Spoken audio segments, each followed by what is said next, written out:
ही story काय जास्त लांब नाही आहे, एकदम लहान स्टोरी आहे. अजितबद्दलच बोलतोय तर मला आठवतं आम्ही ऑस्ट्रेलिया अगेन्स्ट मॅच खेळत होतो, परत बेंगलोरमध्येच मॅच खेळत होतो. वन डे मॅच होती आणि मला पाहिजे तशी बॅटिंग होत होती. सुरुवातीला शॉट्स लागले होते आणि मी आय थिंक 35-36वरती बॅटिंग करत होतो.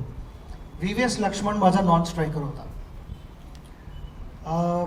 VVS लक्ष्मण बॉल थर्ड मॅनला खेळला आणि मायकल बेवनने डाईव्ह मारून बॉल अडवला.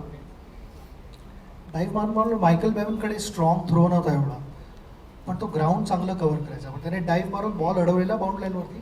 मला वाटलं एकदम आरामात 2 रन्स आहेत. आणि स्टेडियम एवढा आवाज एवढा होता की एक दुसऱ्याचा कॉल ऐकायला येत नव्हता नीट. तर मी लक्ष्मणकडे बघितलं पण नाही, कारण मला वाटलं एकदम इझी सेकंड रन.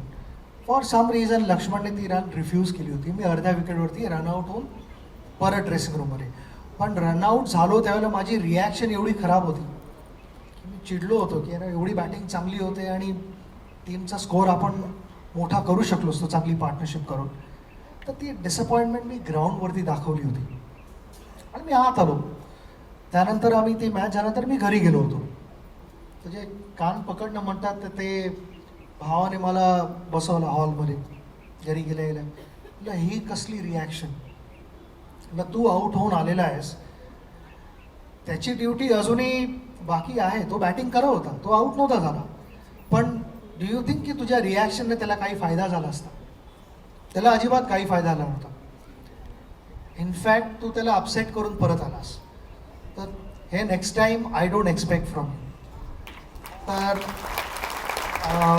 मी लक्ष्मणला पण सांगितलं. मी लक्ष्मणला आम्ही लक्ष्मणचा निकनेम लच्ची आहे, सगळे त्याला लच्ची म्हणतात. लच्ची, त्याला तेरे वजह से मेरे को डांट मिला है घर में, तो अगली बार तू बराबर कॉल देना जरा. ते नंतर सांगितलं ना की अजितला की मी जाऊन त्याला लक्ष्मणला बोललो म्हणून. पण कोणतरी पाहिजे घरी who can always correct you.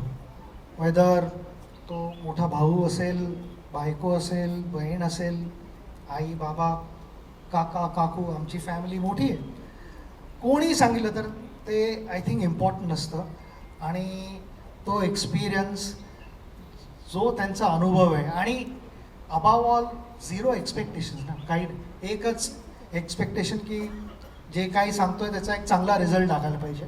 ते एक्सपेक्टेशन असतं. तर ते समजून घेणं इम्पॉर्टंट असतं आणि एक्सेप्ट करणं इम्पॉर्टंट असतं.